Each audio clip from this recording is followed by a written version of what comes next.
చేద్దాం. పావని గౌడ్ గారు, ఇవాళ మీకు మాట్లాడే నైతిక అర్హత ఎక్కడిది అన్న పాయింట్ రేజ్ అవుతున్నది. గతంలో మీరు చేసిన పని అది, ఇప్పుడు వాళ్ళు అదే పని చేస్తున్నారు.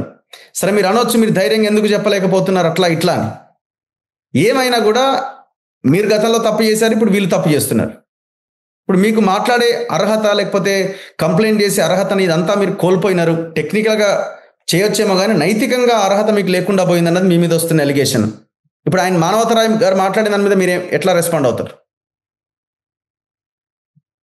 ముందుగా మన తొలి వెలుగు ప్రేక్షకులకు మరియు ప్యానెల్లో ఉన్న పెద్దలకు అందరికీ నమస్తే అండి. ఇప్పుడు మానవతరాయ్ గారు మాట్లాడింది, మీరు నన్ను అడిగింది అన్ని విన్న తర్వాత నాకు రాజకీయాలకు రాబోతున్న యువతి యువకుల గురించి మాట్లాడాలనిపిస్తుంది. ఇప్పటి రాజకీయ నాయకులు, రాజకీయ నాయకురాళ్ళు ఎవరైనా కూడా అవసరాల కోసం ఏ విధంగా మారుతున్నారో, ఊసరవెల్లిలు అంటే రంగులు మార్చిన అంత స్పీడ్ గా కండువాలు ఏ విధంగా మారుస్తున్నారో, వాళ్ళ ఆస్తుల కోసం, వాళ్ళ పదవుల కోసం, వాళ్ళ అధికార దాహం కోసం ఏ విధంగా దుర్వినియోగం చేస్తున్నారో మనం అందరం చూస్తున్నాం. ఇక ఇప్పటిదాకా సోదరుడు మానవతరాయ్ గారు చాలా అడ్డం పొడుగు చాలా మాట్లాడిండ్రు. సిగ్గు లేదా జీడిగింజ అంటే నల్లగున్న నాకేం సిగ్గు అన్నట్టుగా ఉన్నది ముచ్చట్లు. మేము దొంగతనం చేస్తాం, ఆధారాలు చూపెట్టుర్రి, ఆధారాలు చూపించిన తర్వాత మేము దొంగలం అని నిరూపించిన తర్వాతనే మేము దొంగలం అని మాట్లాడినట్టుగా ఉన్నది. ఇప్పుడు రాజీవ్ గాంధీ గారు ఏదో చట్టాన్ని తీసుకొచ్చిండ్రు అని చెప్పిండ్రు. 2004లో వైఎస్ రాజశేఖర్ రెడ్డి గారు రాజీవ్ గాంధీ పార్టీ కాదా అండి? ఆనాడు బీఆర్ఎస్ పార్టీని, టీఆర్ఎస్ పార్టీని లేకుండా చేద్దామని 10 మంది ఎమ్మెల్యేలను చేర్పించుకున్నది నిజం కాదా అండి? కర్మ ఎవరికైనా రిటర్న్ వస్తుంది. కర్మ మీకు రిటర్న్ వచ్చింది, మాకు ఇంకా రిటర్న్ రాలేదు. ఇప్పుడు టీడీఎల్పీని, సిఎల్పిని 2/3 రాజ్యాంగబద్ధంగా మా పార్టీలో వాళ్ళ పార్టీలను విలీనం చేయడం జరిగింది.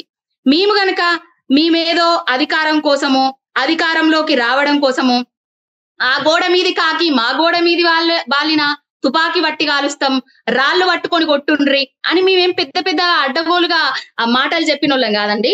ఇంకొకటి, రేవంత్ రెడ్డి గారు చాలా నేర్పించిండ్రు వీళ్ళకు, డైవర్షన్ డైవర్షన్ డైవర్షన్. ఏది మాట్లాడినా డైవర్ట్ చేయండ్రి. ఇప్పుడు 10 మంది మారలేదు కానీ రేపు 15 మంది రావడానికి సిద్ధంగా ఉన్నారు. వాళ్ళందరూ 15 మంది వచ్చిన తర్వాత మేము చెప్తాం అని చెప్పకనే చెప్తున్నాడు. కండువాలు కప్పుతారు, బాజాప్తుగా కండువాలు కప్పుతారు. బీఫామ్ ఏదైతే మా పార్టీ నుంచి వెళ్ళి ఎమ్మెల్యేగా గెలుస్తాడో ఆయనకు మళ్ళా బీఫామ్ ఇచ్చి ఆ బీఫామ్ లో సంతకం పెట్టినోడు ఎవడండి? ఎవరు నిలబెట్టిండ్రండి? మళ్ళీ ఎట్లా పోటీ చేస్తారండి? ఏ రాజ్యాంగంలో రాసున్నదండి? రాహుల్ గాంధీ రాజ్యాంగాన్ని పట్టుకొని తెల్లారి పొద్దుకి రాత్రి అక్కడిక్కడ తిరుక్కుంటా, ఈ రాష్ట్రాలు తిరుక్కుంటా బీజేపీ మీద దుమ్మెత్తి పోస్తున్నాడు కదా. మరి ఆ రాహుల్ గాంధీ అనేట ఆయనకు ఇక్కడ జరుగుతున్న విషయం కనబడతలేదా? 2015 ఓటుకు నోటు దొంగ 50 లక్షల బ్యాగు సంచులతోటి దొరికిన దొంగ ప్రభుత్వాన్ని కూల్చడానికి చూసింది నిజం కాదా అండి? ఆయన ఏదో బిఎల్ సంతోషో ఇంకొక ఆయననో ఎవరో 2 జాతీయ పార్టీలు కలిసి కేసీఆర్ గారి ఏదైతే తెలంగాణ కోసం స్థాపించిన పార్టీని లేకుండా చేద్దామని చూసింది నిజం కాదా అండి? ఏ వైపు నుంచి ఏ పెనుద్రవం ముంచుకొస్తుందో అనేసి వాళ్ళు అందరూ, అంటే తెలంగాణ వచ్చిన తర్వాత బీఆర్ఎస్ పార్టీ సంక్షేమ పథకాలు, అభివృద్ధి పథకాలు చూసి ఎమ్మెల్యేలు వస్తే ఆనాడేమో నయానా బయానా వచ్చిర్రు, ఈనాడేమో ఈయన చెప్తున్నాడు అభివృద్ధి చూసి వచ్చిరని. రేవంత్ రెడ్డి ఏం అభివృద్ధి చేసిండండి? యూరియా ఇస్తాండని వచ్చిండా? మహిళలకు 2500 ఇస్తాండ్రని వచ్చిరా? లేకపోతే తులం బంగారం ఇస్తాండ్రని వచ్చిరా? లేకపోతే మీ నియోజకవర్గాలలో 100,000 కోట్లు పెట్టి నీళ్లు రాకుండా? పావని గౌడ్ గారు, మీరు గతంలో ఈ ఫిరాయింపుల మీద మాట్లాడే పరిస్థితిలో మీరున్నారు అధికారంలో ఉన్నప్పుడు. ఇవాళ కాంగ్రెస్ కూడా ఉన్నది. సింపుల్, మీదంతే ఉంది, వాళ్ళదంతే ఉంది కదా. వాళ్ళ స్టేట్మెంట్ చూడండి ఒకసారి. మాదంతే మీదంతే కాదండి, మేము బాజాప్తుగా మా దాంట్లో 2/3 రాజ్యాంగబద్ధంగా విలీనం చేసుకోవడం జరిగింది. ఇద్దరిని చేసుకొని చివరికి మొత్తానికి రాజ్యాంగబద్ధంగా విలీనం అన్నారు. అదే చెప్పమని చెప్పండి. ఇప్పుడు 10 మంది ఎమ్మెల్యేలు నిజంగానే చేర్పించుకున్నామని చెప్పండి వాళ్ళని. ఎందుకు మరి దొంగచాట ఆటలు ఆడుతున్నారు? రేవంత్ రెడ్డి ఏమో 37 మంది ఉన్నారని హరీష్ రావు చెప్తాండు. మేము కండువాలు కప్పలేదు, ఏదో మా తీర్థయాత్రలకు ఆ గుళ్ళకు పోయిన గుడి దగ్గరికి పోయిన కండువాలు తీసుకొచ్చి కప్పినామని చెప్తాండ్రు. వాళ్ళేమో బాజాప్తుగా 10 మంది ఎమ్మెల్యేలు ఓపెన్ స్టేట్మెంట్ ఇచ్చిండ్రు మేము లేవని. ఆ ఎమ్మెల్యేలకే గనక ధైర్యం దమ్ము ఉండేది ఉంటే రేపు తెలంగాణ భవన్ లా బతుకమ్మ సంబరాలు జరుగుతున్నాయి. ఆ 10 మంది ఎమ్మెల్యేలను రేపు తెలంగాణ భవన్ కు రమ్మనండి, మేము మీ ఆడబిడ్డల సాక్షిగా బతుకమ్మ పండుగ సుప్రీంకోర్టులో అఫిడవిట్ వేసినట్టున్నారు. ఒక 8 మంది అయితే రిప్లై ఇచ్చినట్టున్నారు. ఇంకిద్దరు ఇవ్వాలి, దానం అండ్ కడియము.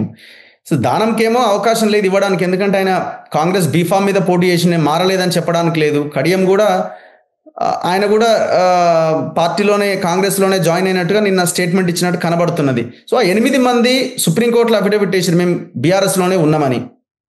స్పీకర్ కూడా అదే విషయాన్ని చెప్పినట్టున్నారు. వీళ్ళు కూడా అంటున్నారు మేము కప్పిన కండువాలు అవి కాంగ్రెస్ కండువాలు ఎందుకు అవుతాయి అని వీళ్ళు కూడా అంటున్నారు కదా కాంగ్రెస్ వాళ్ళు. బాబు గారు, మరి కాంగ్రెస్ కండువాలు ఏంటండి? వారు కప్పుకొని అంటే కప్పుకున్నాయన్ని కాంగ్రెస్ కండువాలు కాకపోతే వాళ్ళు కప్పుకున్న కండువాలు ఏంటి, అసలు కాంగ్రెస్ కండువాలు ఏంటి ఒకసారి చెప్పండి వాళ్ళని.